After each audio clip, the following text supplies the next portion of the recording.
चलिए तो आज के ऑनलाइन लाइव क्लास में आप सबों का स्वागत है। जैसा कि आप लोग को मालूम ही है कि आज हम 10th इकोनॉमिक्स के इकाई 3 का शेष पॉइंट जो बचा हुआ है उसको पढ़ाएंगे और आज का पॉइंट होगा आपका मुद्रा विकास के संक्षिप्त विवरण।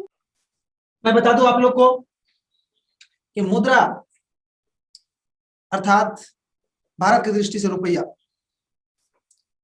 ये जो रुपया है अभी जो जिस रूप में आप देख रहे हैं, अभी या तो सिक्का के रूप में देख रहे हैं या कागजी नोट के रूप में देख रहे हैं, चेक के रूप में देख रहे हैं, एटीएम के रूप में देख रहे हैं, कई रूप में देख रहे हैं।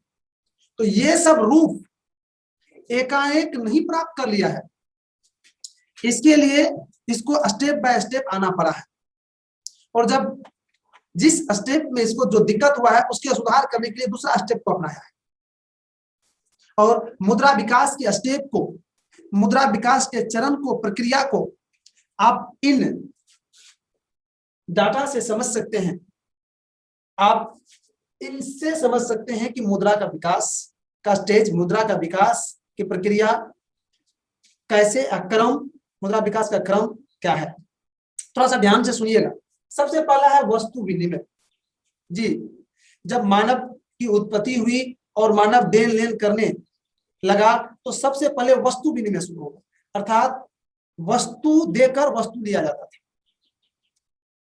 उसमें कोई लिमिट नहीं था कि आप कौन वस्तु देंगे, जिसको जो जिस चीज की जरूरत होती थी वह चीज अगर उसको दिया जाता था तो उसके बदले में दूसरा चीज आपको मिलता था। जैसे आप एक छोटा सा उदाहरण लीजिए, कोई व्यक्ति रहता था जिसको चावल का जरूरत है और उसके पास दाल है, तो वह दाल वो किसी को नहीं दे देगा, जो उसको चावल देता था उसी को दाल देता था। तो इसमें वस्तु विनिमय यही होता था कि आप इच्छा अनुसार वस्तु नहीं खरीद सकते थे। आपके पास चावल है तो आप चावल किसको दे सकते थे, जिसको चावल की जरूरत है। आप सभी को चावल नहीं दे सकते थे, जिसको चावल की जरूरत थी उसी को आप दे सकते थे। यह था वस्तु विनिमय। इसमें बहुत सारे कठिनाई होने लगी। जब मानव विकास की ओर बढ़ा, मानव के ज्ञान बढ़ा, तब इसमें जब दिक्कत होने लगा तो इसमें सुधार लाने के लिए, आसान बनाने के लिए वस्तु मुद्रा शुरू हुआ। वस्तु मुद्रा का मतलब हुआ किसी एक या कुछ वस्तु को, गिने चुने वस्तु को मुद्रा मान लिया कि इसके द्वारा वस्तु का खरीद बिक्री होगा। जैसे मैं बता रहा हूं, जब शिकारी युग था, शिकारी युग जब था, जिस समय मानव शिकार करते थे, जिस तरह से कीचक आज देख रहे हैं आप लोग, शिकार करते थे, तो उस युग में सबसे महत्वपूर्ण था जानवर का खाल। जानवर का खाल का काफी अधिक महत्व था, क्योंकि उसको पहनते भी थे, ओढ़ते भी थे, बिछाते भी थे और समय पड़ने पर उसको खाते भी थे। तो खाल महत्वपूर्ण वस्तु था। अतः शिकारी युग में खाल को मुद्रा मान लिया गया था, रुपया मान लिया गया था खाले को। खाल देकर और दूसरा चीज कहीं से ले सकता था, तो उसको कहा गया वस्तु मुद्रा। उसके बाद आइए आप पशुपालन युग। पशुपालन युग जब शुरू हुआ, पशु जब पालने लगा मानव, तो पशु को ही मुद्रा मान लिया।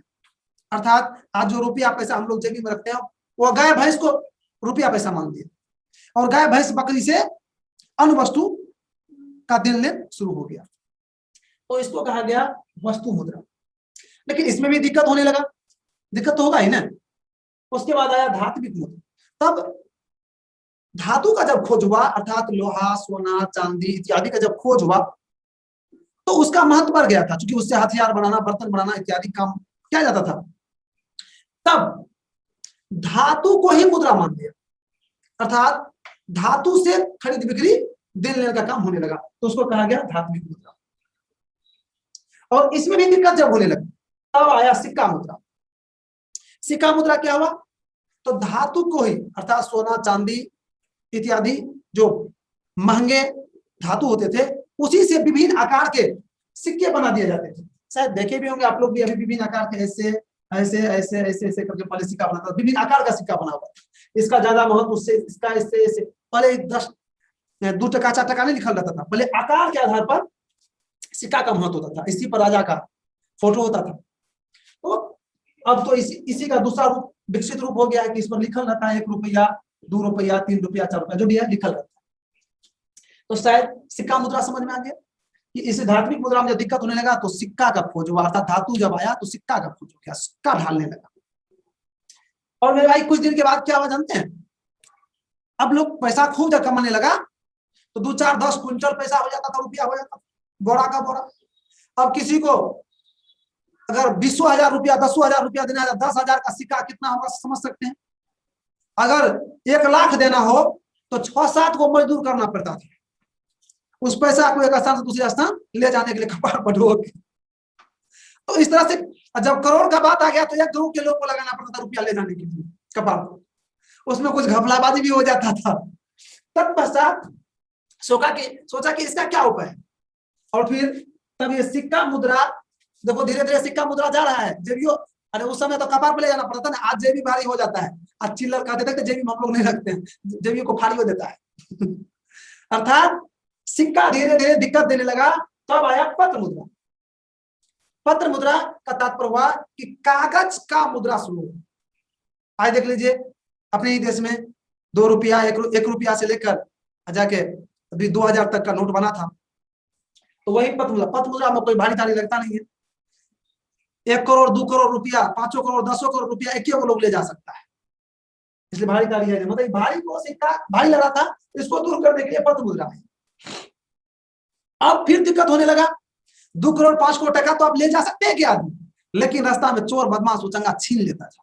अब क्या होगा, अब फिर आ गया समस्या कि अब इन समस्या से निपटने के लिए फिर आया क्या, साख मुद्रा। साख मुद्रा के अंतर्गत मेरे भाई चेक, बैंक ड्राफ्ट आया। अब देखिए चेक, अब 2 करोड़ का भी चेक ले लीजिए, आप जेबी में ले लीजिए, चल दीजिए, कोई चोर बदमाश भी नहीं छीनेगा, छीन भी लिया तो उसको कोई फायदा मिलने वाला है नहीं। देखो समस्या के समाधान करने पर एक तरीका आ गया था, उसके बाद आ गया वही चेक। थोड़ा सा एक और स्टेप बढ़ाते, जो आपकी इकोनॉमिक्स में भी एक स्टेप नहीं बढ़ाया, एक स्टेप में बढ़ा देता हूं इसको। एक स्टेप ये बढ़ा देता हूं कि जब साख मुद्रा में भी पहले चेक भजने में थोड़ा दिक्कत होता था, तो इसमें जब दिक्कत होने लगा मेरे भाई, तब आया है प्लास्टिक मुद्रा अर्थात एटीएम। और आज एटीएम एक ऐसा चीज है जो बैंक में आपका पैसा जमा है और कहीं भी कभी भी किसी को ट्रांसफर कर सकते हैं, किसी को दे सकते हैं। अर्थात आज सबसे सुपर, सबसे आधुनिक मुद्रा के रूप में एटीएम या प्लास्टिक मुद्रा, डेबिट कार्ड इत्यादि को माना जाता है। तो मेरे भाई मुद्रा विकास का यही है संक्षिप्त इतिहास, छोटा इतिहास। आज अगर थोड़ा सा आप लोग मेरे साथ थोड़ा सा फास्ट चलेंगे, क्योंकि समझ तो गिवे की है, थोड़ा सा लिखना हाथ अगर चलाएंगे तो शायद आज इसको हम समाप्त कर सकते हैं। चलिए, तो शायद इसको समझ गए होंगे, लेकिन इस मेरे भाषण में या मेरे ये जो हमने इन सभी मुद्रा विकास के जो स्टेप था उसको जो मैंने बताया, अगर उस बताने में आपको कहीं पर कंफ्यूजन हो, कहीं पर नहीं समझे, तो आप हमसे डिस्कस कर लीजिए। जी पूछिए हमसे कुछ।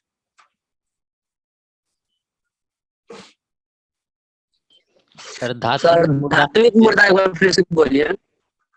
मेरे भाई धात्विक मुद्रा का मतलब हुआ धातु को मुद्रा माना गया, अर्थात जब वस्तु मुद्रा के उपयोग में दिक्कत होने लगा तो धातु को मुद्रा मानकर उससे विनिमय का कार्य शुरू हुआ, तो उसी को कहा गया धात्विक मुद्रा।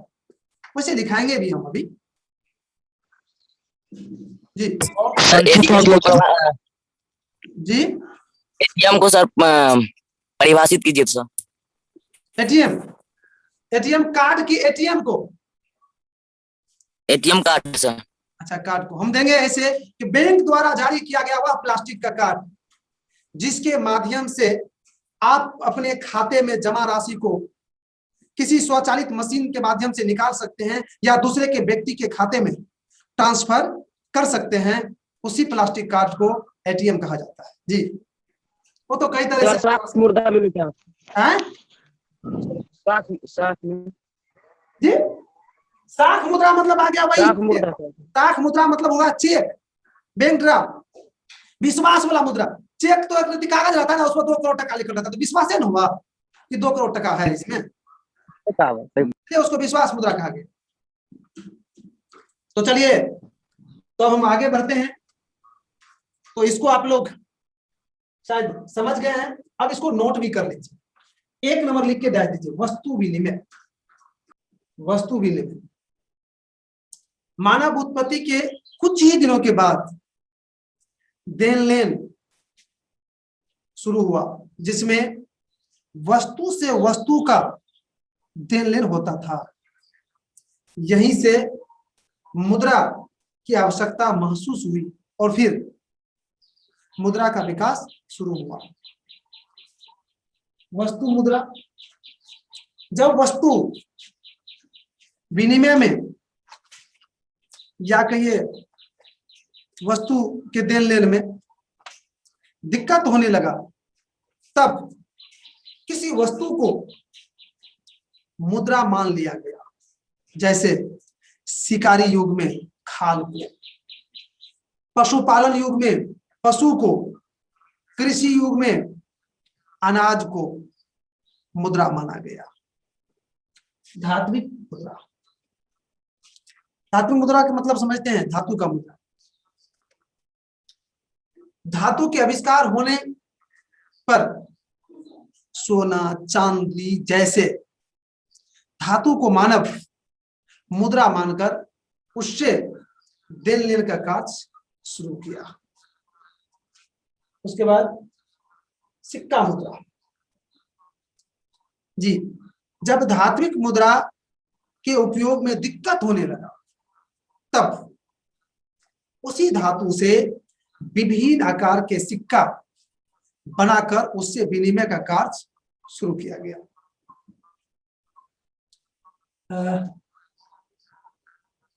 उसके बाद पत्र मुद्रा।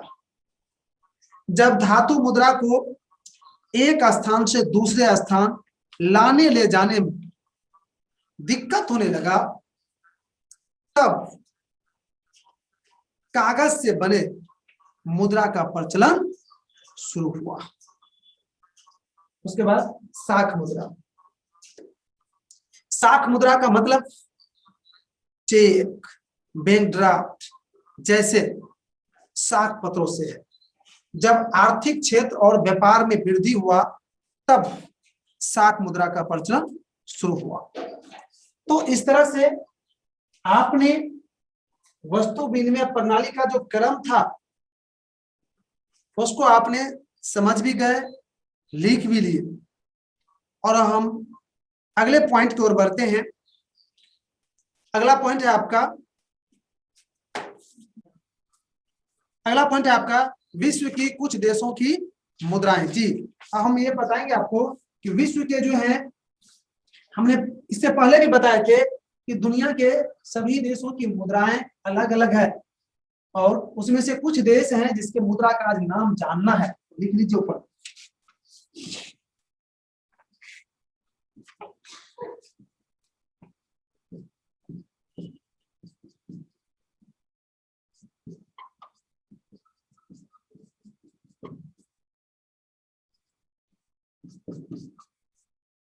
लेकिन मेरे भाई, बड़े दुख के साथ कहना पड़ रहा है कि आज यह पॉइंट को हम नहीं पढ़ा पाएंगे, क्योंकि आपका समय इशारा कर रहा है कि अब हम आगे नहीं बढ़ सकते हैं। अतः आज के क्लास को हम यहीं पर विराम दे रहे हैं।